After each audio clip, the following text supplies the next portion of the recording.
What is going down, everybody? Another episode of Mojo Break The Hype. It's episode 11. We're back. We got lots of stuff to talk about today. We got definitive. Hold on. It's definitive time. It's very addicting. So we've got that to talk about today. We've got contenders NBA, PC staples. So it's a topic to help you guys collect things. That collect certain sports. What are the top cards to collect and hold on to? So it's going to be a very informative segment. We're also going to talk origins, Kevin Durant. So lots of stuff to talk about. We're brought to you today by The Clapper. Clap on, clap off. So, Dan, what's going down, man? What's up? Man, that intro, little dark, little inappropriate. But you saved it with the clapper, so I did. Let's get into it. Off. I need to get one of those because the other day I was lying in my bed and be like, dude, I have to stand up and walk 2 feet to turn off my light when I could have, I could have just clapped on, clapped off. So you don't have a phone. Your phone can't do that. Not yet. Oh, I know. I need to get it hooked up in the internet of everything. I think the Samsung has it. Does it? I think. Turn off your lights. Yeah, maybe. You just have to rewire your whole house and pay like $50,000-$60,000 to get it to work. But yeah, that's fine. iPhone 8 next month, baby. Is it? Yep. Nice. Ooh, I'm not excited for that. I may have to stand in line already. C-Rad, what's going down, man? What's up? Speaking of standing in line, people stand in line as a job. There's a guy in New York who his job is waiting in line for new, expensive things that come out that people want to buy, but they don't have time to go. He made 14. The most he's made in one day is $14,000. Jesus. Standing in line for other people. Wow, that's a heck of a job. It's like a dog walker, but you get paid more. It's an interesting approach on that microphone there. I know. It's pointing up to the sky. Hey. Looks like radio host Young Jamie or Joe Rogan. But man, oh, look at that. Yep. Hey, I'm a man of my word. I'm here eating crow today. I was absolutely wrong on my prediction. 100%. I was wrong. It was a good fight, though. It was a much better fight than anybody expected. It went a lot longer than people expected. Conor landed the most punches. There's my crow. I'm going to eat it. Landed the most punches that anybody's landed on Mayweather in the last 10 years. But wasn't good enough. TKO, round 10. Dan, what do you think? Well, I told you so. Sometimes you got to bet with the house, man. Sometimes you got to bet with the casino. I should have brought that picture back in there of you with the face on the dealer. I mean, is that Hunter Pence or is that McGregor? That is Conor, man. That kind of looks like Hunter Pence. Yeah.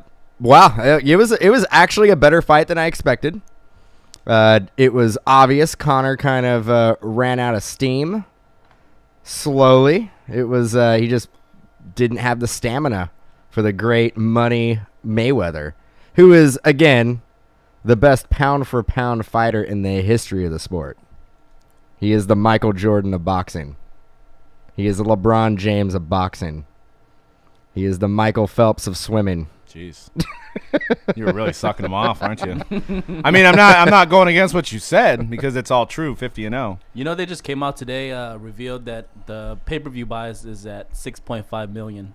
Jeez. $2 million more than the Pacquiao and Mayweather fight. So probably the best-selling pay-per-view of all time, correct? All time, yep. Wow. So they made $650 million just on in 36 minutes. Jesus. Out of the gate, mega collector. I think Lonzo is going to drive the early products. Yeah, and actually we've got maybe when the season starts, Fultz and Tatum, depends on who's having a better start of the season. But right now, before the season, no doubt Lonzo is going to drive the products. Yeah, and we've got a little contender segment coming up as well. That is coming up next. We actually jumped the gun there. Yeah, but I wanted when you got that thing there, people go, "Ooh, I want to talk about that now." Yeah, let's say it's spurring some conversation. Yep. But I wanted to get into an interesting thing about the whole fight. If you watch one of the videos, which we probably should have the video here, but it might be trademarked anyway, Mayweather post-fight admitted that he tried to place a $400,000 bet on himself but was denied, but admitted to having placed several bets on himself and also admitted to a 9.5. He threw out the number 9.5, which means He took the over on the 9.5, which would increase his odds if he bet on himself, and took the over at 9.5. So as you can imagine, lots of conspiracy theories have arrived. I can't even find the right word to say. Regarding this issue, and it's kind of an interesting issue because if you go to Pete Rose, who bet on baseball, who bet on himself allegedly, he's playing on a team with 8 other guys that could obviously lose the game. Pete Rose can't pitch, hit, do all these things. But a guy who's fighting in the ring is allowed to possibly bet on himself and go on record and say it, and that's okay. Where he has more control over even letting himself get knocked out in the 3rd round, maybe getting in cahoots with Conor to make it last past 9.5, and they both get bigger paydays.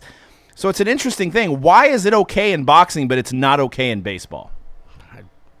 I think Pete Rose is on that next screen. Sounds a little shady, but Charlie Hustle. Yep. Look at that hair, man.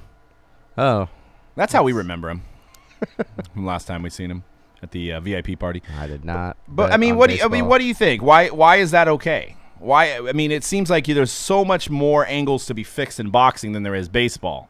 So why is it okay for a boxer to openly admit that he's betting on himself, and it's just kind of common knowledge? Pete Rose was coaching while betting on his team. It's a little more than being just one single player out there. I mean, he truly is pulling the strings, changing a lineup, bringing in different pitchers. I mean, being a coach is probably the most advantage you can have if you were going to affect the outcome. Not when you're one guy in the ring. There's nobody else on your team. Yeah, but but he is pulling all the strings. It's like, say there's a lefty pitching, and it's like loading up your lineup with lefties. But he wants to win the game anyway. And lefties are hitting like $120 against this guy. So he's placing bets on teams that he feels he can beat. That's the same thing that Mayweather's doing. Is he's betting on himself to beat a fighter? Well, we don't know. We don't know if Pete Rose bet against himself. That's against what I'm saying. Himself, or if he bet for himself. We don't know. Well, Mayweather. But Mayweather, if he didn't bet against himself, no. So neither did Pete Rose. Allegedly, we don't know that. Well, we don't know about Mayweather either. But I'm just saying it shouldn't be allowed. Well, we do because he's never lost. So if he would have taken a dive at some point, then we can be like, oh, maybe he did bet against himself. I just think we're banning a guy who has got the most hits in baseball history from making it into the Hall of Fame, and then you've got a guy Mayweather who's 50. Obviously, I agree with you, best pound for pound boxer, but for him coming out and say he was going to bet $400,000, to me, that means he bet like $400 million. He just said 400,000 because now people are like, oh, well, it's just 400,000. He wouldn't risk, losing the match or all the $200 million he's making. I guarantee you he bet more than 400,000. I guarantee this guy's probably, and this is allegedly, he's got probably some offshore accounts. I mean, there could have been some like mafios. I mean, it could have been, you want to get a full conspiracy theory on here. He could have brought in Conor. Conor could have been knowing full well that he goes down in the 10th round, and Conor gets part of that payday too on the betting end of it. How much money do these guys really need? They just by boxing, just by the match itself, they made enough money to. I mean, what did McGregor? McGregor got 30. He got $30 million for just the fight, right? Yeah. Not counting any part of the door, concessions, pay-per-view, anything like that. He got $30 million. I think Mayweather got about $100 million, not counting the gate, not counting concessions, not counting pay-per-view. So at the end of the day, these guys probably Mayweather probably took home close to $200 million. Yeah. Have you seen Mayweather's lifestyle? He'd spend that in a week. Nobody could spend $200 million in a week. Am I right? Nobody. C-Rad, am I right? This dude's got like some crazy Ferraris. He's got a couple $1 million on his wrist at every time. He lives a lifestyle that not very few people will live. But then he also, we don't know, we don't know what type of investments he has. So he could be making millions of dollars off of his investments per month. So he couldn't pay his tax bill. He only owes like $22 million. Well, he probably could. He just didn't. Now want he to. can. He didn't want to. That's the confusing part. He only owes $22 million, but he has way more than $22 million in assets. He could have easily gave up I don't know. Yeah, he's one of probably his like houses and a yacht and maybe a freaking private and he plane. and he probably was like, you know what, the IRS is gonna.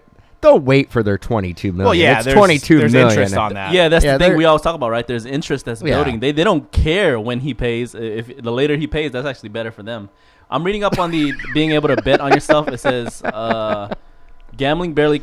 It says what's a little surprising is that he's allowed to do so in the first place. Unlike in other sports, gambling barely comes up in the Nevada Athletic Commission, which rules the mixed martial arts and sports and boxing in Nevada. Rules and regulations which prohibit match fixing and bets through illegal bookmaking, but sports gambling is legal in Las Vegas, where the bout will take place, so nothing's stopping Mayweather from betting himself. And then there's a funny little side thing that says there's a very strange case of Irish boxer Steve Donnelly, who found to have bet on himself to lose against his bout Biamba of Mongolia at last year's Olympics, and then Donnelly went out and won the fight. So that's weird. I mean, Oh yeah, that is bizarre. That is. Like, I'm gonna bet against myself, but I'm gonna go out there and just beat the crap out of this guy. Yes. Well, maybe I guess maybe he you didn't know what think he was gonna win. You know right? what? So I get it. It's a win-win because he's like, if I lose, I make a bunch of money, and then if I win like a gold medal. It's a win-win. I like Yeah, that 'cause he's gonna it's get on like the hedging. press. It's like hedging your bet. Hedging his bet. I That's a like good point. that. I actually like that. That's smartest guy in the room right there. Well, all I'm saying is I'm going to lay out the scenario here, and this is all allegedly, so this is all maybe a conspiracy theory, but just think about it. McGregor coming from MMA, getting, I don't what was McGregor making per fight? Maybe like a couple million before, or maybe not even that. So do you know what his gates were for MMA? he made $4 million in his last UFC fight. Okay, so just to show up, and then of course he made way more than that because of pay-per-view shares and championship percentage and all that stuff. Well, I mean, he started it off by saying that he could take down Mayweather, and I mean, what was to stop Mayweather from flying that plane out to where McGregor was, sit and say, "Hey, come sit with me. This is what we're gonna do.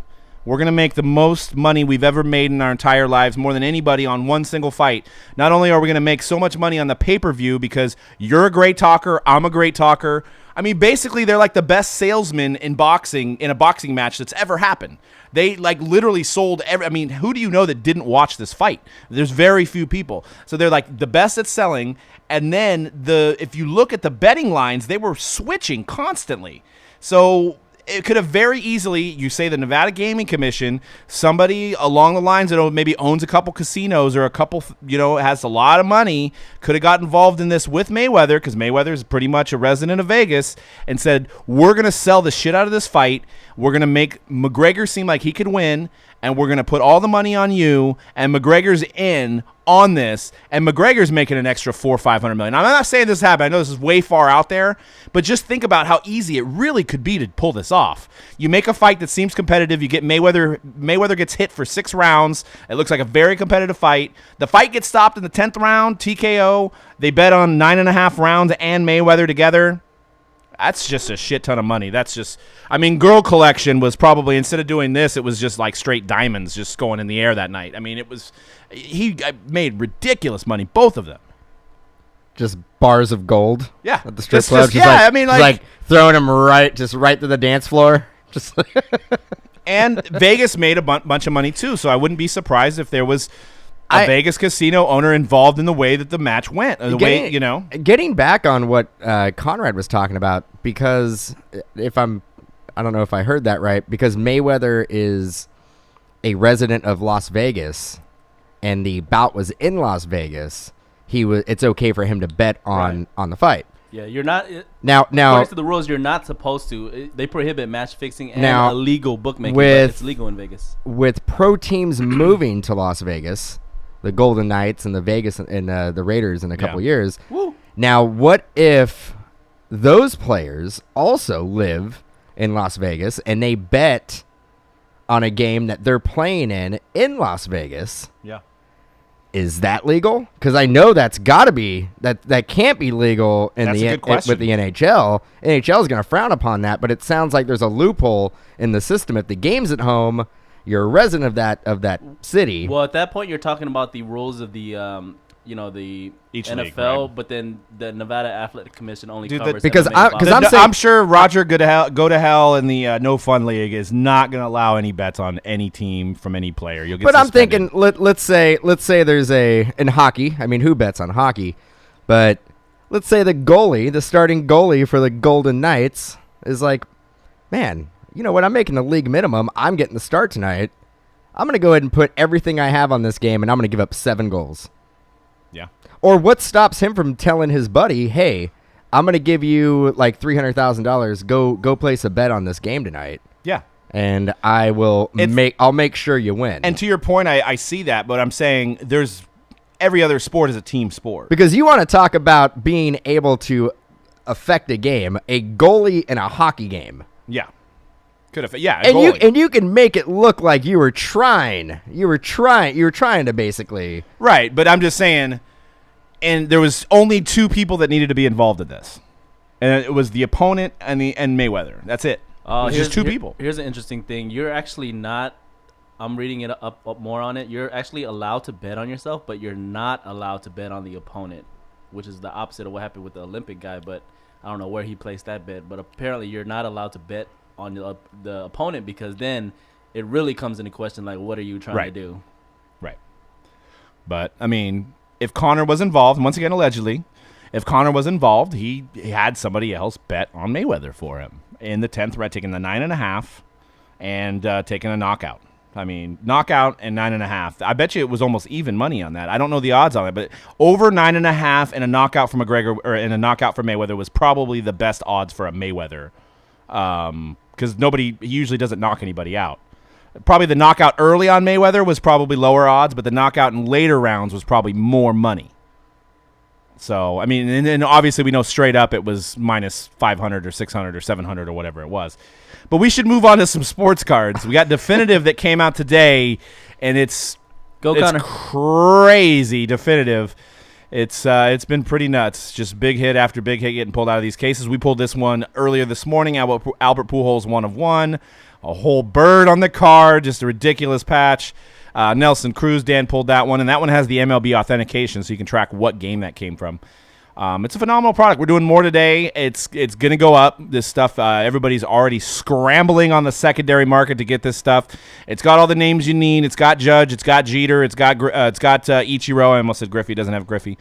It's got all the names you need. It's got cut autos of Babe Ruth, Mickey Mantle, Lou Gehrig, Ty These are all Cobb. just cards we pulled today, right? These are just the ones we pulled today. Doesn't out of 3 have cases. Bellinger, but the Dodgers are well represented. Yes. So Yeah, the Dodgers are ridiculous. Dodgers are well represented. The Cardinals and the obviously the Yankees, the Red Sox are well represented. Product looks amazing. I mean, they did a really, really good job on it. Some of the patches, we pulled a Pujols prime patch. That was insane. I don't know if we already showed that or not. Yeah, the bird. Yeah, that was ridiculous. And yep, there it is. That's sick. Yeah, I almost fell out of my chair when I seen it coming up. I was I've like, "Oh never my seen god!" anything like that, actually. I mean, the only thing, and no disrespect to Leaf, but I mean that you see that kind of stuff in Leaf Trinity, usually as a player worn, or in some of the earlier Panini products as player worn. These are game used, so very hard to get. There's only one bird on a game worn jersey of Pujols, so it's ridiculous. So, but we got more breaks of that today. It's kind of funny, just to kind of pull back the curtain for you guys. This product was highly allocated. We tried to order 30 cases of it. We got about 15%, 20% of that or whatever. We had to fight to get more. And a lot of people have raised the price already $400 over pre-sale already. And we're not even halfway through the day. Well, we're halfway through the day on the East Coast, but it's already gone way up. So to pull back the curtain, there's a lot of stuff being held because these guys that, these distributors and these companies, they know that this stuff's going to be good. So they want to maximize their potential gains on this stuff by not giving it to us who pre-ordered it, well in advance. But, that also means the cards are going to be good. So in a way it's good, but it's definitely a challenge for people to get. I mean, I'm sure any of your guys' LCSs out there were lucky to get a case, maybe a box, things like that. So, and maybe that's not the target market because it's $1,000 box. You don't have a lot of people walking in dropping $1,000 on a baseball card box. But what do you think? I mean, what do you think about the whole thing being with the the market on this product so far. We talk about it a lot. It seems like It's on par with at the least 2017 products, right? Yeah. Oh yeah. They kept the design similar to football. If anybody remembers, 2015, right? It was actually 15. last year. It was the second to last Topps football product. Yeah, Diamond was the last. Yeah. But 2015, right? Yep. 15. It was actually the same exact design. Pretty except much. This right here has a little bit of transcendent feel to it, especially the framed cards. Kind of, it doesn't have the circle around it. Right. But I think transcendent was kind of based off of definitive football. Yeah. I think they actually kind of took some elements from that design and moved it into transcendent. I think it lends better to baseball than it did football. And football was really, really good. Don't get me wrong. But Topps, they do baseball, and they do baseball better than anybody else. They do it right. They do it right. They do.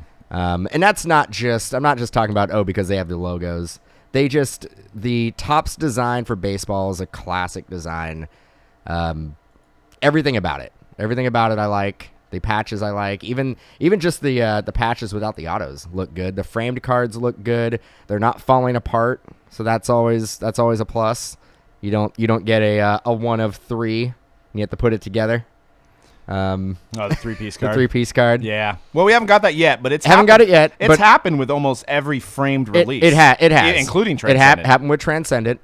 It's I can't say. I mean, it's heavily allocated. It's going to be hard to get. It's going to dry up. It's going to go up in price. You're going to see more available probably in a couple weeks at a elevated price.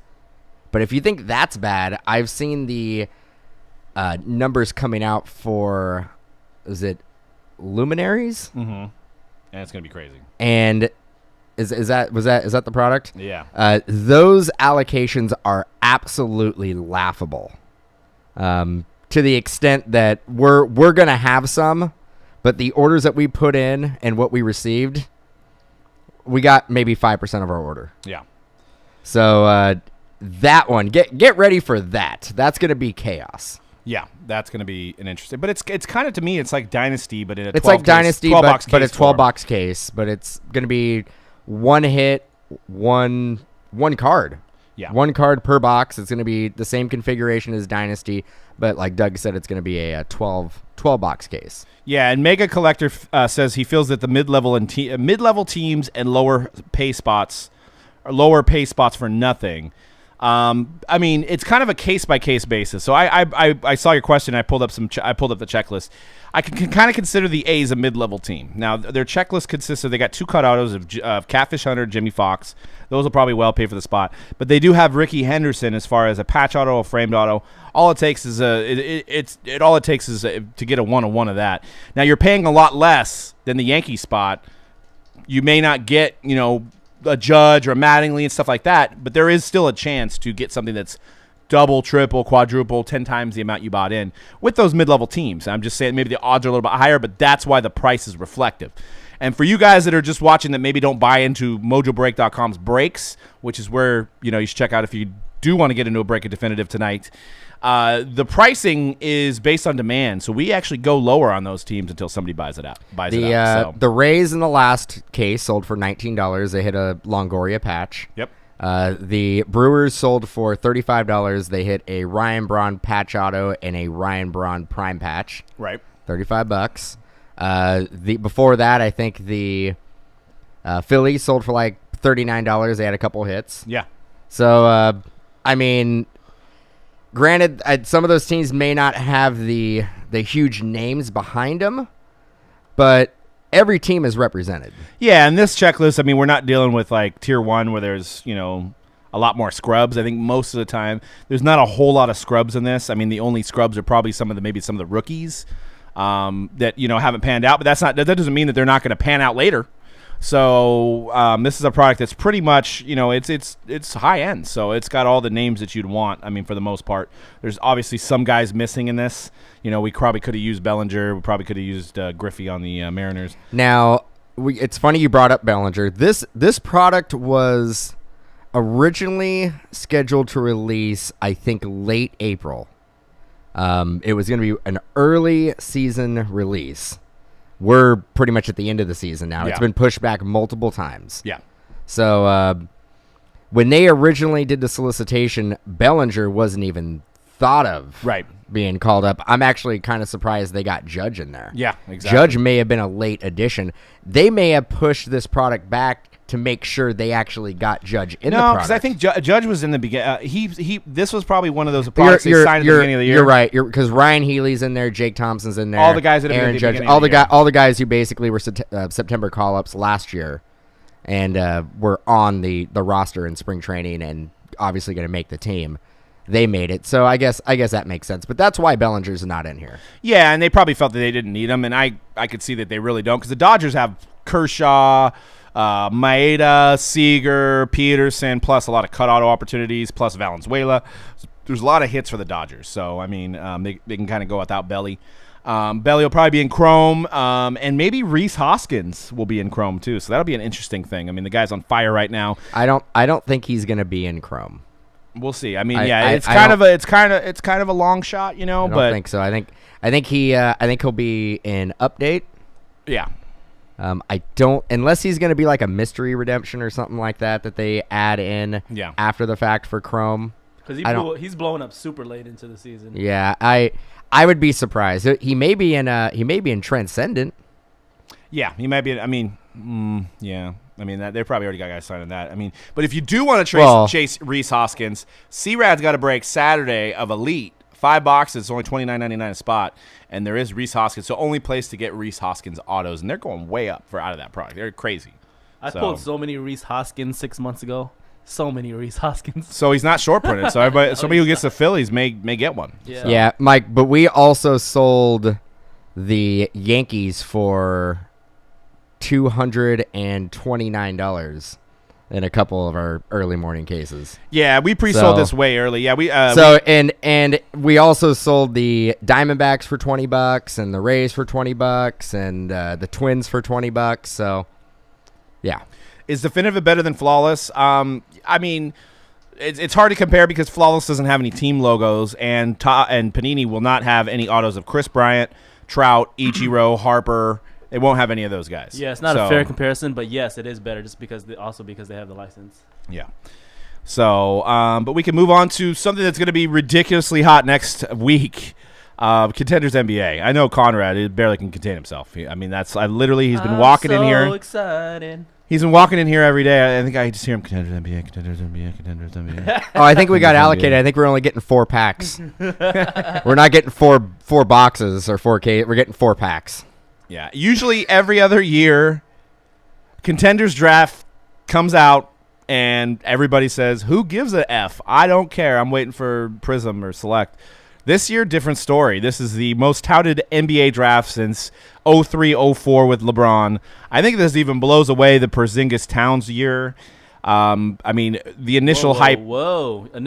Initial hype right now is off the charts. They're allocating Contenders draft picks. People are getting cut.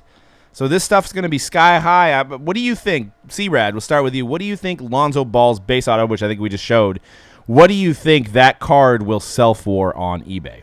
5 to 6 base. And I'm going off of the national autographs, which are stickers, which already sell for 4 to 5. Wow. So you're thinking 5 to 6 on that? Yep. That bad boy right there. So what do you think Cracked Ice will go for then? Woo! 25. $25. $2,500? $25. All right. Are you in agreement with C-Rad, or are you thinking something different? You said $500 to $600 for base autos? Yeah, base. Because they're on card. These stickers from Nationals are already going for 4 to 5. There you are. There you are. There you are. There he is.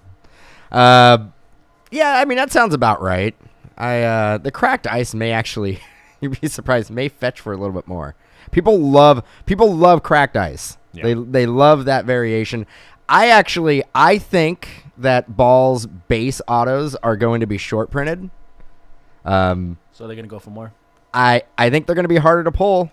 You know what I think I may do right there? I'm going to cut a snippet of you and say people love crack. And then just put the Cracked Ice part. because that's what this is going to be next week.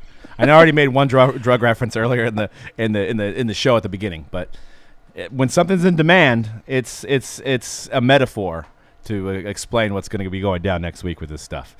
A lot of 6 packs a box, right? We're getting one auto per pack. So Same configuration as football. As football. Oh my God, that's beautiful.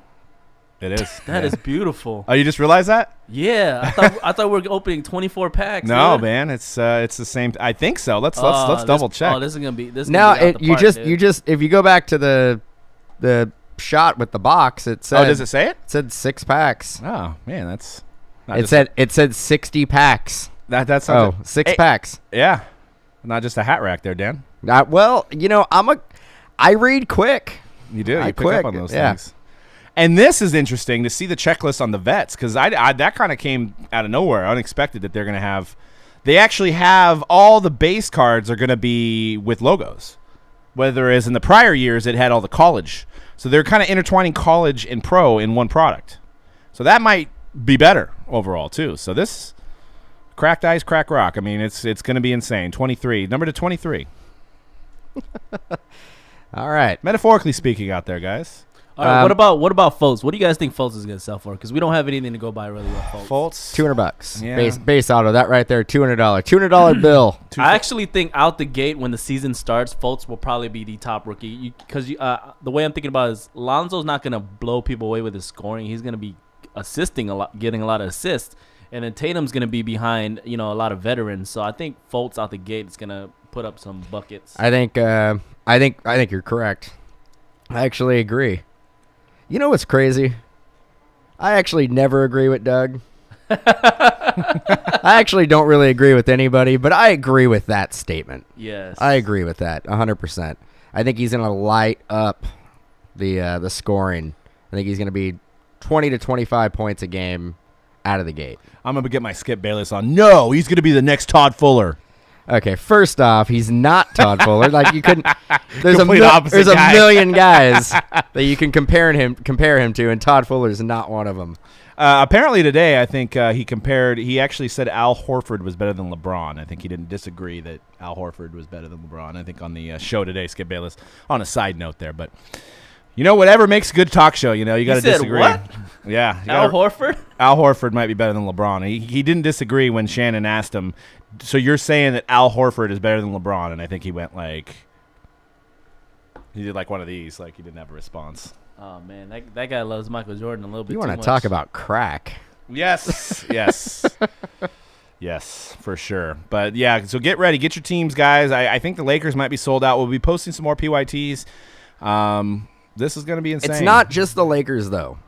It's a deep rookie class. It is. I mean, you got Tatum on the Celtics. You got – I even think the kid Frank Nicodelina on the Knicks is going to – I mean, he's got a – like you guys saying at the photo shoot that he had a huge following in France. He did. So, I mean, that's a lot of buyers that are going to be looking for his first cards. Always nice to have international fans for sure. Yep. He's a sticker, though, Frank. Frank's a sticker. Yeah. Yeah. Do we? That's gonna be interesting to see which guys are actually gonna be on card. All on card. We know Lonzo and Fultz is. I think I heard Tracy say that all the top guys are pretty much on card. I think except Frank. Frank's actually an international ticket. He's not a regular college ticket, obviously. So that's probably why he's a sticker. Would you? Now we have a question from Mega Collect. Thanks for the content today, by the way. Keep it coming. Would you hold on to Lonzo Ball's autos initially, or would you sell while they're on fire? I mean, sell now. Sell now. Yeah, probably. I mean, it's better to sell now just in case he does somehow suck, or unless you get the cracked ice, because none of these are going to be his true rookie cards. I disagree. You disagree? I sell when the season starts. Hold until the season starts, like right before the season starts. But then there might be a couple more products that come out, like Prism and Select. Or sell right before the next product comes out. Yeah, rephrase that. I think you can. Obviously, right now he's not playing, so I don't but see you know any what? room A lot to of the drop. products that come out after contenders are probably going to be sticker autos. So, I mean, if they are, then you got to figure that the contenders may hold its value a little bit better until you start seeing some more on-card auto stuff. Maybe Court Kings is usually on card, so I think this is the order. Hoops is gonna be first, of course. That's Hoops, gonna be there it gonna be is. sticker. But then the next product after Hoops is gonna be certified, and that's gonna be on card. Yeah. Yeah, and then you got, I mean, who knows what National Treasures and we did get cut slightly on our allocation. I think starting to trickle down. Actually, I think all distributors, from what I heard today, there was a rumor going around, or maybe we have confirmation on that every distributor was cut about 20%. That's what it sounds. Yeah, actually, I think he said 30%. 30%. 95%. Every distributor got cut 90%. It's gonna be on Panini Direct. No, I think first 30. off the I line. think 30 was the correct number. Yeah. So we were gonna talk about we have the Hurricane Harvey break. I think it's probably sold out. Thank you guys for your support. We're gonna be donating $1,500 to the Red Cross, so 100% of the proceeds for the NBA 8-box break that's going down tonight. And if you're in the chat and you want to contribute to the cause as well, we're going to have other ways for you to help contribute, and I'm sure you can go on redcross.org and contribute as well. We may James is heading up something. He's got some info on Mojo Break Facebook and Fans of Mojo that he's doing some kind of $10 donation special. He's got like a giveaway attached to that, so look at the social media and see how you can participate in that. But we wanted to say thank you guys. With your help, we're going to be donating $1,500 to those victims in need in Texas over there, because it's crazy out there. So, but on a side note, so Contenders NBA comes out next week. We've got some NBA breaks tonight too. We've got some Leaf Best of Baseball and some Optic.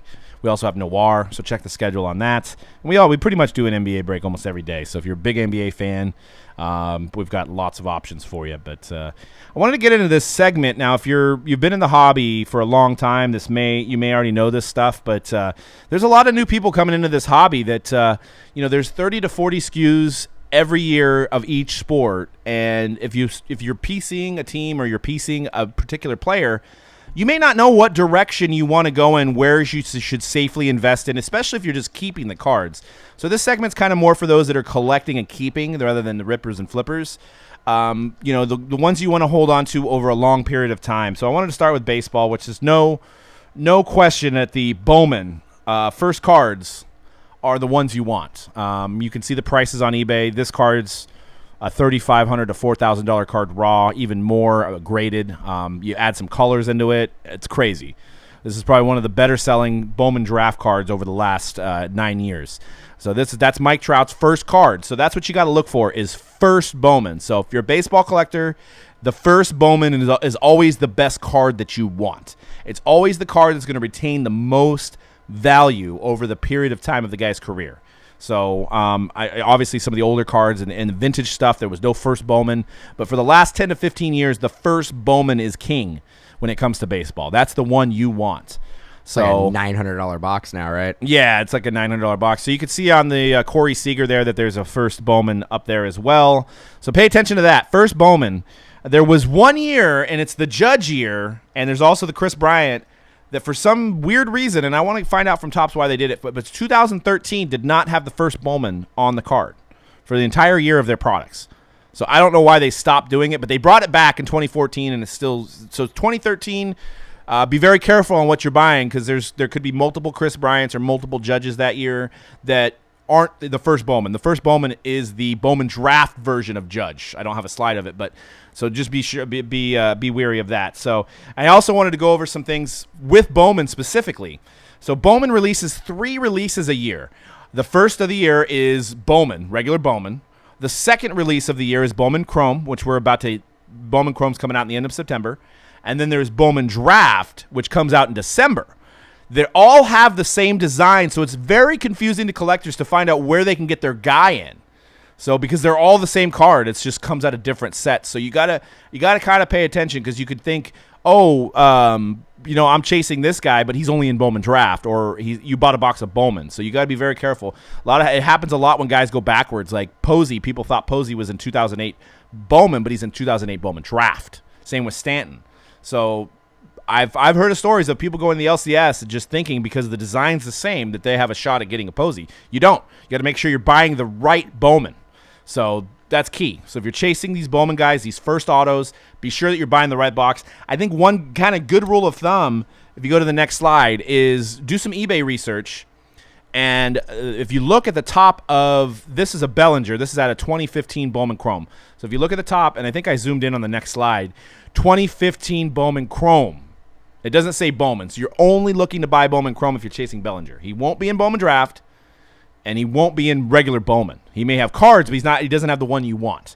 So that's key. So use eBay for a resource if you're thinking about buying boxes. Devers, 2015 Bowman as well. But that's at a Bowman. It only says Bowman on the top of that slab. But you see how it says Bowman Chrome? But it's prospect? on the second line, yeah. So it's still confusing. It is confusing because you're going to go on eBay and you're going to see people list these as a 2015 Bowman Chrome auto of Rafael Devers. Yes. You're probably going to get to that. Yeah, I wasn't. So I'm glad you brought that up. So be very careful and use, these websites that have checklists to your disposal to make sure that's the problem. If you're thinking about buying a box and you're weighing out, hey, I got a chance at hitting this guy, this guy, this guy. Some people have the misconception that Devers, Bellinger, all these guys are in that one product. They're not. They're in 3 different ones. So make sure you pick the one that you're chasing the guy in.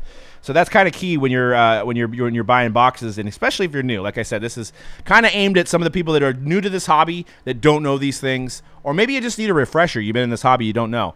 Also, a very key card is the Topps rookie card. A lot of people like to collect and hold the Topps actual rookie card. So for Trout, 2011 update is what he came out of. He has different variations. That's about a $100, $150 card, Mike Trout BGS 9.5. Mass produced, though, you probably get one a box. So those boxes went way up. But you get the gold parallels, the numbered parallels. Those are worth even more. So that's another staple to a baseball PC. So if you're collecting a PC of Mike Trout, that's one of the ones to get along with the draft. So, and then, there's other cards that have kind of came into the picture, and every year is different. Dynasty, go to the next slide. Dynasty, that's a rookie, Chris Bryant. People like to collect that because it's one of his only patch autos. So that, it kind of get in where you fit in. If you're PC collecting and you plan on keeping, that might be a set you like, and then, there's Finest. Finest is good as well. Mike Trout, that card goes for a lot. And then Finest has some history behind it too. Yeah. Finest they've been making for a long time. 1994. So, 1994. So I would actually probably rank Finest up before Dynasty. And I know you're thinking patch autos and stuff like that, but as a collector, I would want a Finest on-card auto over a Dynasty patch auto. Yeah, I think I would too. I'm more of a fan of a card regular rather than a patch card. I mean, a patch card for me is for football. But that's me as a collector. I mean, everybody's different. It's kind of what you like to look at. I mean, you're the one that's going to be looking at this or showing it off. You got to be happy with the design and of your player if you're keeping it. So, but there's the next slide is definitive, and that may this is the first year of baseball. Who knows? The frame definitive maybe 5th on the list or 4th on the list. You never know. So there's new sets every year that may catch hold, may not. But either way, this card's going to sell for X amount of dollars on eBay. It's going to be flipped a lot. It'll wind up in probably some Aaron Judge collector's PC at some point. There's also Heritage. Yep. And Gypsy Queen, who some people rank Heritage up there as maybe even the second or third ranking. If you like that vintage type look and they're always on card, and the autos are tough to get. So some people rank Heritage up there relatively high. Yep. And Brent, you got. I'll definitely answer those questions and some of your guys' questions. I got them all. I got them all in the dome and in the chat, so I'll definitely answer those. Topps Chrome is also probably kind of known as the best rookie autograph. It's on card usually every year. It's they're true. It's not. It doesn't hold the light to Bowman. Bowman's still going to be the best selling, but this is going to be the first one with a rookie logo on it in their uniform, like the Carlos Correa. So that's usually second or third on autograph collectors list for PCs is Topps Chrome as well. So usually it sells for maybe sometimes a tenth of the cost of the Bowman, but it's still Topps Chrome, been around, another brand that's been established for a very long time that kind of holds its value as well. Now I wanted to go into NBA, which has very similar tendencies for collectors, but over the last 5 or 6 years now, we've had a lot of changes in NBA, so I'm just going to point out the Panini stuff for the most part because we've had Upper Deck. Upper Deck 10 years ago, people held Upper Deck in high regard on what their designs were and what their, number one cards were, like the KDs and stuff of the guys that have been in the league for a long time. But right now, I'd say the base rookie auto, kind of comparable to the rookie from Topps, is probably the Silver Prism. Am I right? Yeah. The Silver Prism is kind of taken over as the base card you want, right? Yep. Now that there's no more Chrome, it's all about Prius. Yep, it kind of took. I mean, you look at Kobe Bryant, LeBron James. Their number one selling regular card is Topps Chrome. So that's the Silver Prism. So I Yes. guess you would consider that similar to a refractor. Yep. So, and that's and that's kind of keeping. I mean, even the base cards, the Karl Anthony Towns, if he becomes LeBron status, could be. I mean, LeBron's base card 9.5 is like a $700 card now. He's just straight rookie. The refractors are through the roof. The colors are through the roof.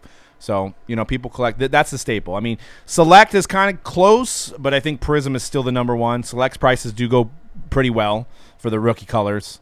But you usually need to get some lower numbered colors in that. I'd definitely say Select would be a tier 2 to Prism. To Prism, along with Optic. And I think when Optic came out, a lot of people were like, "This is going to be Chrome. Yeah, this is going to be Chrome." I still think basketball collectors gravitate towards Prism more than they do Optic, and I know Optic is still relatively new, so we'll give it a couple years, but still, I think the staple right now, the flagship for basketball cards, is Prism. Now, and I agree with you, but the interesting thing about this is they do not have, like Topps Chrome, they don't have an on-card shiny card for basketball. Because Prism's, correct me if I'm wrong, Prism's a sticker and so is Optic, right?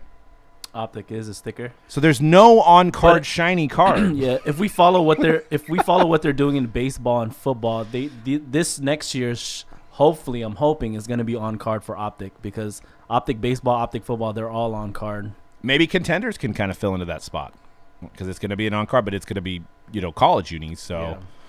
Yeah. So that's an interesting. But then I want to kind of go down the line on basketball.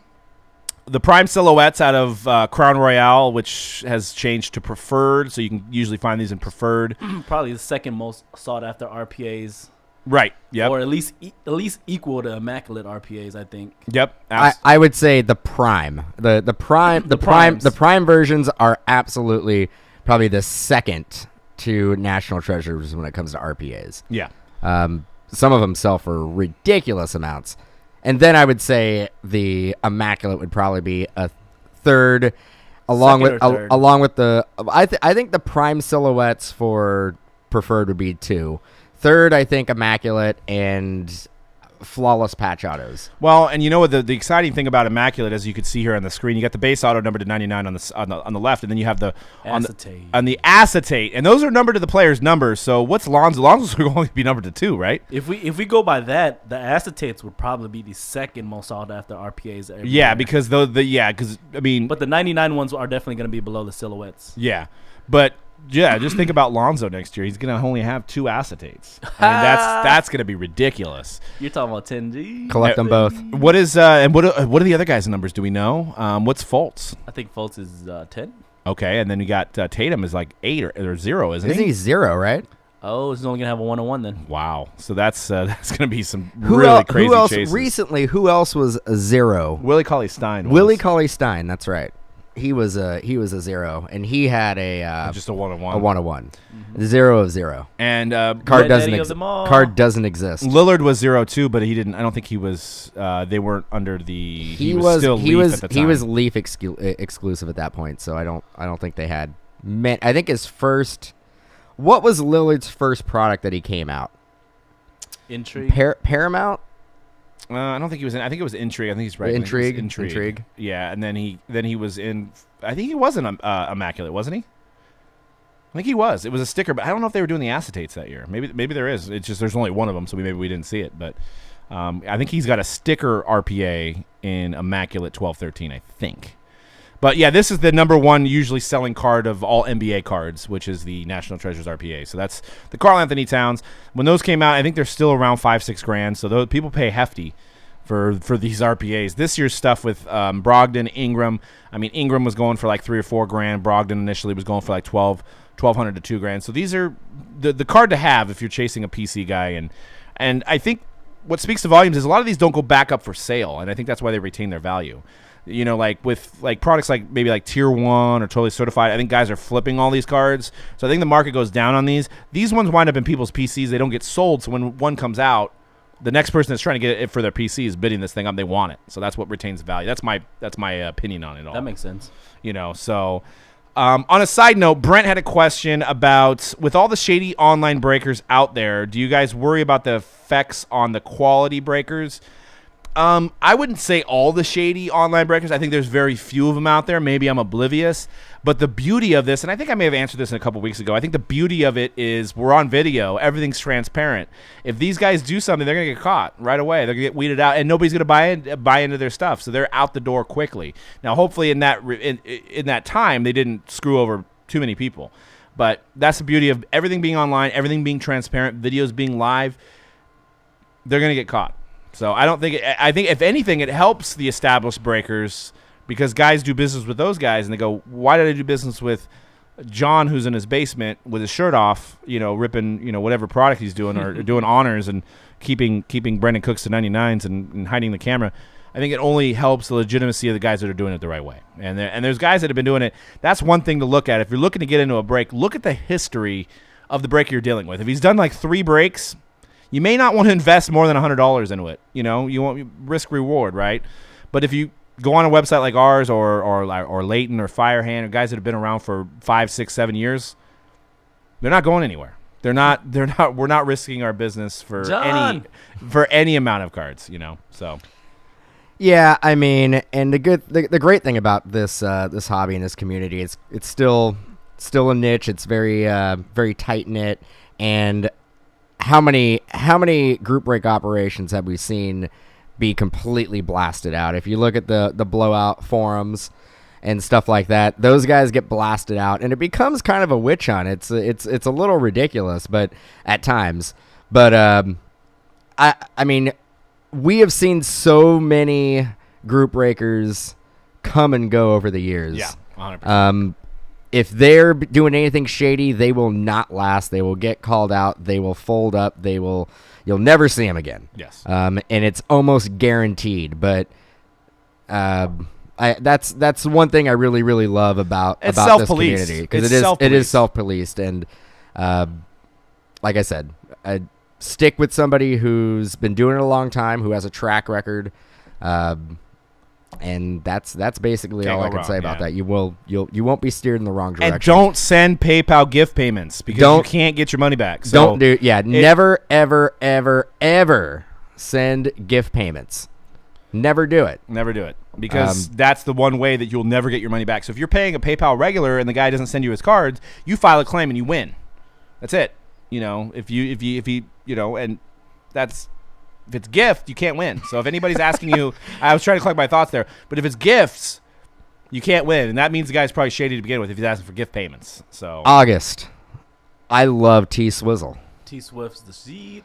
I may play T Swizzle for the rest of the day. I don't mind a little. Swift Army. I know you were trouble when you walked in. Yeah. It's a good jam, dude. Yeah. Her new song is actually pretty terrible though. It's dark pop. She's like ripping on people. Or it's not good. Not good. I draw the line there. No, it's not. Have you heard it? It's 3 times already. It's terrible. It's a terrible pop song. All right. I'm trying to remember what it goes like. That's a good point. We should probably move on to the NFL portion, and I got a little bit of. I think you had one other slide. Yeah. The new entry into one of the basketball cards that you may want to get every year is the base diamond card. Yes. I mean, especially the rookies, like shown here. I mean, there's only 20 made. Get ready for the Ben Simmons. Oh man, that's gonna be insane. Benjamin Simmons, and he may win the Rookie of the Year this upcoming year. That's true. That's the crazy part. Yep. All right, NFL time. NFL is a little condensed for me because I think it's only found its way. I mean, Topps stopped making cards in 2015, so you got to throw out, which I have a slide in here before Chrome. You got to throw out Chrome. Chrome was a big staple. I think 5-star caught some ground. So I think mainly for football right now, you've got contenders, Contenders has been a staple Football since staple, yep. Yeah, since 2000 with actually back to 98, I think. It might even been before that, but 98 with Manning, 2000 with Brady. I mean, all these guys, top cards. I think first Contenders was 1929. 1929. Oh, sweet. Leather helmet days. Leather helmet. And then you can go to NT, RPA, outselling anything. I mean, this is like a $2,000 card. It's crazy. So this is like a $2,000 card, but like a Spectra, probably the same numbering, maybe even a better patch, would sell for like $250 or less. Yeah. So the NT is what you want for the RPAs, and Optic is kind of that is. I was leaning between Optic and Prism because I think with losing Topps Chrome, I think we needed something to replace it, and I would say Optic would probably be over Prism. For football, Optic is definitely over Prism. I disagree. Not if there's no more Chrome. I disagree with both you guys. I mean, Prism might look better, but it doesn't sell better than Optic. Prism's been around longer. If I'm collecting a rookie card, I want the Prism card. I don't want the Optic. Optic needs a couple more years for it to mature, to really have legs. Like a fine wine. Like a fine wine. Like a fine scotch. I mean, that's a good-looking card, though. It is. Yeah, it's fine. Fine card, but it's not the rookie I want. Which rookie do you want? I want Prism. You want the sticker auto Prism? I want the sticker auto Prism. Yeah. Sweet. I'm not a snob, bro. The crazy thing about Prism I'm okay. is that I love the Prism design every single year. Why don't you marry it? And I wish people I did. And I wish people would go after them more, but the market is just not there for the Prism cards. I don't know what it is. For the past 3 years, it's been like that. Yeah, for football at least. Basketball, different story. I'm talking about football. Yeah, it's weird. It's like, Panini throws all these releases like Optic Baseball, Optic Basketball, Optic Football, and usually it only catches in one sport. Select Basketball, Select Baseball, Select Football. Select Football was good this year, but Select Basketball is where it's been the most popular. Select Baseball was just an abomination. It was just absolutely turd in a box. But they've tried it. Select Soccer did well for 1 year, didn't do good the next year. They tried Noir Soccer, which I think they sold 5% of the box print run. So they've tried these, and I get it. You have the Photoshop templates. I mean, it's a lot easier just to plug in a soccer player on the old template. I mean, we've seen it with Topps today with Definitive. So they try to cross over these brands, and usually it only sticks really well with one sport. I mean, even National Treasures Baseball doesn't seem to hold the candle to football and basketball. But then again, they don't have the logos, so we don't know. But yeah, so then I think I have a slide of Topps Chrome next. So that's kind of took over, I think. 16, 17, we were looking for the Topps Chrome. Maybe Optic, maybe Dan's got heart for Prism. Maybe there'll be something else that kind of becomes the Topps Chrome. Panini Chrome. Panini Chrome. And I'd say Origins is gaining some ground. Origins / Inception. I think what kills people, and from what I've heard with Origins, what drives people nuts, is the 00 jersey. It's not for if you can't look past it, it's probably not for you. Right. I think you're probably going to see about 15 players in Origins that are going to have their jerseys. The rest of the players are going to be 00. Yeah. Yeah. I keep on doing that. Sweet. And I think we're going to get into something. Let's see what we got next on the docket. Hockey. Hockey. Those exist? They do. Oh, and you'd be surprised at some of these prices. So first off, the Young Guns, which hockey is very interesting because base cards of a top player like Connor McDavid, a base card will sell for $200-$300 and mass produced. There's Young Guns comes out in Series 1, which is a $70 retail box that includes usually only one relic card, but it has 6 Young Guns a box, 72 in a case. So they usually at least 1 to 2 Young Guns of Connor McDavid in a case of that stuff. So if you look at the pop report on Connor McDavid, there's a lot, and they still sell for $200. So it's a really weird scenario compared to other sports that a card like that sells so well, but that is the card to have. The Young Guns is the card to have in hockey. Now, if you're going high end, you can see the Cup RPA is numbered to 99, and that's a real number. That's sold for $16,000. That's a hockey card. Some of you guys don't get into hockey, but look, the proof's in the pudding here. Hockey cards do sell. And there's that phrase again. They do sell. And the Upper Deck Premier seems to do pretty well as well with the acetate finish. So those, as far as hockey, those are the 3 that I picked out that sell. You're collecting any hockey, got the Young Guns. I know it's everybody knows the Young Guns are the one to have. But I want to talk about Katie's spark of brilliance Insane. He was being made fun of in OKC. You can see I trust Russia more than KD. You can see the cupcake in the background. Fought through adversity. They call him a cupcake. They call him soft. You got the mascot, the cupcake mascot in the next screen, making fun of him. So what did he do? He said, I'll show you guys, not only with a championship, but with these epic shoes that are coming out on Saturday, the red velvet Nike shoes. That's just turning hate into money. I mean, this is genius. I know I'm a homer, and all these guys are homers, so I don't think we can have a debate on this. But these shoes are going to sell like crazy. I know they might be a little bit too much for some people.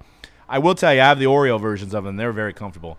That's remarkable that he is genius. That's all I can say. I wanted to point that out, how genius that is. That somebody made fun of you and kind of in a way bullied you. I know it's a hot topic in America today. And he basically turned that around and is now putting out a shoe, and he's going to sell millions of them. It's crazy. Cupcake right. this, Westbrook. I can't believe we've been doing the show for about 3 months. That is the first time we have talked about hockey. Is it? Yes, it is. It is, absolutely. And I just Nah, blew through it. And you blew through it. I didn't even get a Brian chance. Gray episode we talked about hockey. Yeah, we did. We did. Brian Gray. Yeah. Barely. I didn't even get a chance to talk about hockey there. I know everybody wants to hear my opinion about hockey.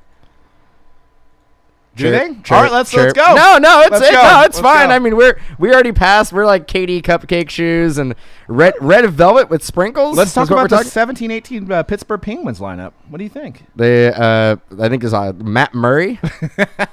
He's in there. He's goalie. Let's see. I think there's Sidney Crosby. Yeah. Evgeny Malkin. I'm just naming off I'd players. say that's more than I thought. I actually picked. Let's go with the 17-18 Tampa Bay Lightning lineup. Let's go. Steven Stamkos. Okay. All right. Low-hanging fruit. Is Martin St. Louis. I think you're right. Is he still there? I think you're right. I think he's like he's like Yager. He'll play forever. He will. He's going to be 75 years old. Cuckoo. Who? Cuckoo for talking about hockey. I'm kidding. We got spots available for hockey break on Friday, Man, you guys. like really put me on the spot there. Well, I'm upset that I didn't know that Upper Deck Black was not coming out today until about 11 o'clock today. And we're supposed to be doing the break at 2. Ironic thing is that I'm pissed. we still didn't know. Like we really nobody thought that, hey, maybe we should contact an authorized Upper Deck dealer and let them know that this product's not going to come out. Shoot an email, maybe. Maybe an email, maybe a text or a call or somebody help us out over here. I was ready to go black and not come back. You know what I'm saying? Whoa, I don't know, man. I wore black today. I was ready for hockey, and didn't happen. I don't know where there was a lack of communication there. We don't talk about the Kings in the chat. Maybe the Sacramento Kings. You're saying go Sacramento Kings? All right. Is that Irv? What's up, Irv? I should have had Irv come on and talk hockey. I know. He would tell you all about the Tampa Bay Lightning, All about the Kings. all about the Kings. We apparently could have had him come on for a Comic-Con segment, too, as well. Maybe we had hit you up on that. And again, yeah, Which Doug, I want to go to one year. You no did. joke. You did bring up the phrase, "The proof is in the pudding." Again. Did I say that? No, Yeah. I think that was in the chat. No. You said that. I did? You said that before. You're like all animated and just throwing your arm out there, and you're like, "Proof's in the pudding." I think it had to do with the cupcake shoes. I think so. Yeah. So. Yeah. No. Actually, it was the hockey segment, and you were saying something about collecting hockey, and you said "proof's in the pudding." Oh, okay. And Is that like a no-no? And I said, "There's that phrase again," and you Oh. just blew over it. No. Yeah. I must have just not even know when I say it because I didn't remember saying it. You must like pudding. I do. I like tapioca actually, and those drinks with the Boba. tapioca balls, the pearl drinks, very Boba. good. But boba teas. But I wanted to talk to you. I wanted to get you guys' opinion. This is the last segment of the show. Do you think that Kevin Durant won championship now? Do you think that he reaches Jordan status card-wise in about 10, 15 years from now? Do you think there's I guess maybe I should ask it this way. Do you think there's room to invest in Kevin Durant right now?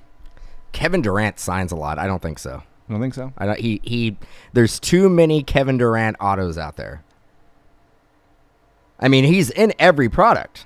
And he has been in Well, every product. He's a Panini spokesperson, so he's signed everything. He's not. He doesn't say no to Panini. He doesn't go, I'm going to sit this one out. Just do it. He's all, give me those cards. He's a nice guy. He is. He's a great guy. He's a good guy. You know what? And I really like him that he plays for the Warriors and he won a championship last year. So, well, I mean, we did see a bump because at one point, if you were watching eBay during the Thunder, probably right when the Thunder got knocked out by the Warriors in the prior year, you could get some KD cards for like $50, like a $50, like a Court Kings auto. I know it's not the most desirable one, but you could get them for about $50. They've went up to about 100, 120, so maybe that is the cap.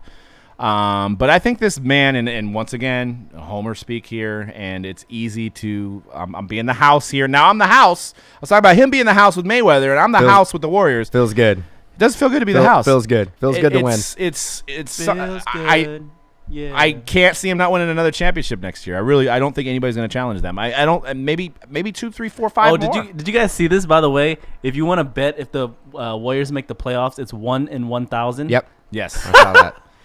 Yeah, you bet 1,000, you win $10. I think, right? Is that what it breaks down to? I think so. I think it's somewhere around there. So Vegas is looking for a loan for 6 months. And I think it's 10-1 for them to not make the playoffs.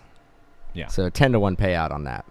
And Chad T says it takes multiple titles. Irv says his exquisite rookie maybe, but nothing else. Yeah, his exquisite rookies are dope. I mean, I could definitely see those going to maybe 15 grand. But I mean, takes multiple titles. I think they're a shoe-in to win next year, unless the only thing I will say about Slim is there hasn't been somebody of that size and stature that's gone into their 30s and been competitive for a long period of time. And I know Yao Ming's a little bit taller, obviously a couple inches taller, but you see these guys that are that tall, they seem to break down when they get a little bit older. So we'll see if Slim can, play for another 10, 15 wasn't years. built the same way. No, Yao Ming's yeah. a bigger guy. I mean, Kevin Garnett kind of had some problems. He played until his 40s. I played until his 40s, but I think his competitiveness kind of dropped after 30 a little bit. He wasn't as effective. I think that regardless of body type, I think that's kind of the nature of all sports. You don't get better as you get older unless you're Barry Bonds. It's true. And there's a whole steroid argument being brought up. I agree with you, Irv. But buy Brandon Ingram right now. I think that guy is he's in the right market. I think Lonzo's going to be dishing in the ball. I think the person that scores the most points on the Lakers next year is Ingram. I know that's wow, that's you're crazy pulling that sleeper out of there. I know that's easy, but I think that guy is going to be a beast. I think his prices are high right now. I mean, I think they can go way up. I think Mariota in football. Yeah. I think there's still room for Mariota cards to go way up. Yeah. Especially his NT RPAs. Yeah, I think Derek Carr has some. I'm just. What's that? Derek Carr? Yeah, dude, his cards are crazy right now. Derek Carr's way up. Yeah, it's already hit the ceiling. You can't go any further. Man, that's nuts. We've gone. I've been trying to bid on some of them, and I'm like, are you crazy? Like, I was trying to win a Topps for the next buyback is football, by the way. I was trying to buy a Chrome Prism to $15.95, and I think I put $1,500. I got way outbid. We were just talking about Upper Deck Black hockey got pushed back until September 29th. Yeah. Which we're waiting for our shipment to come in, and man, that messed up our afternoon. What the it heck? did. It did. That's why we're still talking right now, Yep. because we don't have anything else to do. But the last segment, real quickly, Origins came out last week, and it's gone up. Cards look nice. Early sales indicate that a lot of guys are starting to catch on to these rookies that are performing, like Deshaun Kaiser, Christian McCaffrey. So, I mean, Origins is kind of catching some steam. It's kind of getting people back into the football hobby, also because it's preseason and we're almost in the regular season. But I think it was a good addition. We're actually going to be breaking that in about 15 minutes. I think there's a few teams left for Origins, and we're going to be doing some more on Friday. But it's a nice set. I mean, on card, I think Dan's complaint is about the double zeros. That is kind of a bummer, but it is the sacrifice for having on card autos, I believe, because they can't put the number on there. If you want a refund for black, we have no issue with that. But if you can send us an email, just send us an email through the site, and we'll refund you right away. But 5 teams left, 4 Origins. But I like it a lot. I like Origins. I like breaking it. Good product. Or we can call it Inception. I know that they pretty much copied Inception. 4-way autos on card, pretty cool. So we've got, I think, football. What's the next football release? What do we got coming up next? I got to look on the calendar. Spectra? Maybe, yeah, I think you're right. I think Spectra comes out I in a think couple somebody weeks. earlier was asking what are your guys' thoughts on Spectra football. I love Spectra. There's a lot of wacky colors which turn off some people. It's very shiny, which turns off some people. I think the positive that a lot of people take away from Spectra, right, is that at the very least it has its own identity as a product. Yep, that's a good way to put it. And from a group break perspective, if you're doing a whole 8-box case, which we have the 8-box case and a 4-box option, you're looking at 11 hits a box. So full case is 88 hits. So it's spread pretty well usually. A lot of vets, a lot of legends, a lot of chances at those gold vinyl superfractor 101s. So yeah, Spectra's gonna be fun. So I think that pretty much rounds out the show. Unless you guys have anything else to say or add. Q&A. Probably do a 5-minute Q&A. I guess. 5-minute Q&A. If anybody has any questions about anything, really, if you want to ask what I had for lunch or life advice, something. I had a sandwich.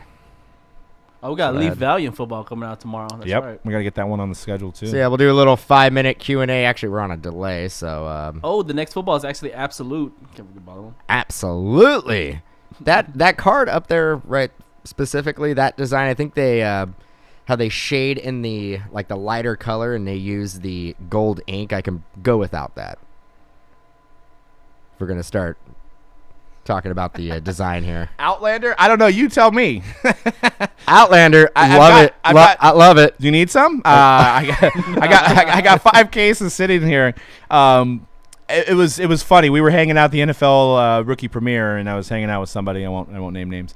And you guys have heard of drunk of dialing. You don't want to drunk dial an X. You don't want to drunk text an X. Well, this was like 2 or 3 in the morning, and I was feeling pretty good. Had a few Mansos. I got to hang out with the great Michael Vick.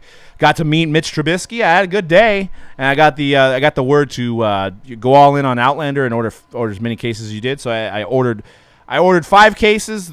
Ordered it. Through the phones. 5 cases.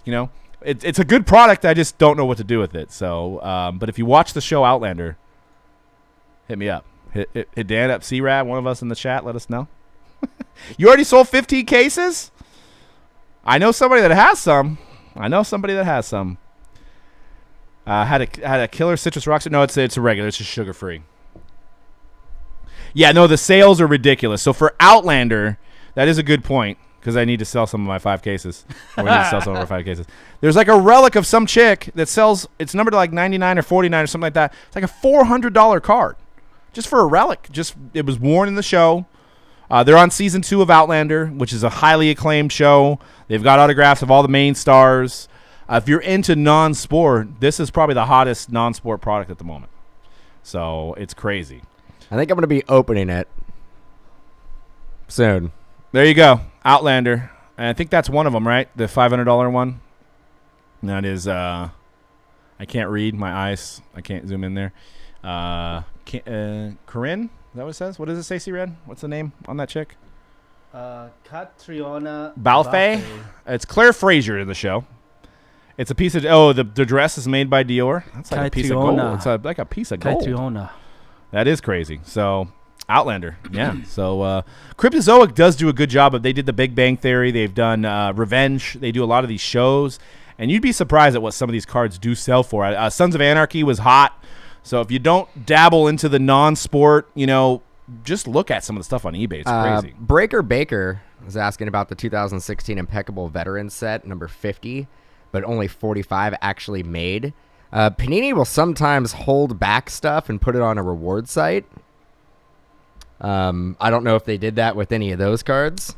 The veteran set, or you probably would have a complete set at 45, because maybe 50 of them. What I'm thinking is they didn't have them sign it. So like maybe it was like, I'm just gonna throw out a name. Say it was like Luke Kuechly, and they had him sign in 20 cards, and he never got them back in time. They just said don't sign them. So they already made the checklist. This is my opinion. I'm not sure if that's what's happening, but they don't have guys on the checklist that don't return their cards if it doesn't make sense. So like say they wanted Ray Rice, they wouldn't have Ray Rice on the set, Ray Lewis to sign for this set, and he didn't get his cards back in time, they may just say, hey, we'll pay you on the next one, so just don't sign those. You didn't get them back in time, don't worry about it. So then they have to pull it off the checklist to only make the 45 or 50. You'll see it very commonly. If you go on Panini's checklist on a lot of the sets, you'll see like 1, 2, 3, and then 6, and then 9, and then 10, 11, 12, 13, 14, and then 18. So those are guys that probably didn't turn back their card. And they'll either put on the rewards, which would be probably not the greatest scenario, but that means it will come in the market at some point, or they just won't make them at all. And Mike was talking about the player nickname jerseys they had. I think it was it last weekend? Yeah. They were using them. We were actually talking about that while we were breaking Definitive, if they were going to use those jerseys. I hope so. Good. There's a chance. It really depends if Topps was able to obtain any of them. Some of them go to the MLB auction site on MLB.com. So there's a chance they could end up in products. I'd love to see it. I think that was a really, really fun weekend of baseball, seeing those jerseys. Yeah, it was very cool. Yeah, I like that. Does Conrad watch funny cat videos during the show? I don't know. I think he. What video would you watch? You'd probably watch more of like an NBA video or something. The heck? I tried to click on the picture. Cat videos? Heck no. I don't even like cats. Yeah, I think we're dog people. No, I like cats. Oh, you like I don't really. So Dan watches the funny cat videos. during the show. I'm not really into dogs. Well, we got about 10 minutes to get ready for Origins and be live for the rest of the day. We've got Definitive. We got like 3 or 4 more breaks of Definitive. We've got Origins. We've got some NBA. We've got Noir. We have Best of an Optic Mixer. We've got a lot of stuff going down today. You can go on the schedule right there. You can see what we got going down. There's a lot of stuff. We're going to be live pretty much the rest of the night. So, if you're at work now and you got to go home and eat, you probably pop back on the feed. We'll still be doing something that's going to be interesting. So be sure to check that out. Only a few teams left for the Origins A-Box number 6. So we'll catch you on the feed breaking cards. Thank you guys for tuning in to the hype. We'll be back next week. We're going to work on getting some guests. It's kind of problemsome getting guests because we can't get the video in. So we're working on that. I know you guys are just tired of looking at our faces. We'll get some interesting guests on in the near future. So, but thank you guys for tuning in and watching the show and contributing to the chat. That was cool. There was a lot to talk about because you guys contributed in the chat. So that makes it easier on us. So, thank you guys for supporting the Hurricane Harvey Fund Break. We'll also have some ways to contribute. James has got some stuff to contribute if you didn't contribute for the break. But peace out, guys. We'll see you guys next week. Peace. Later.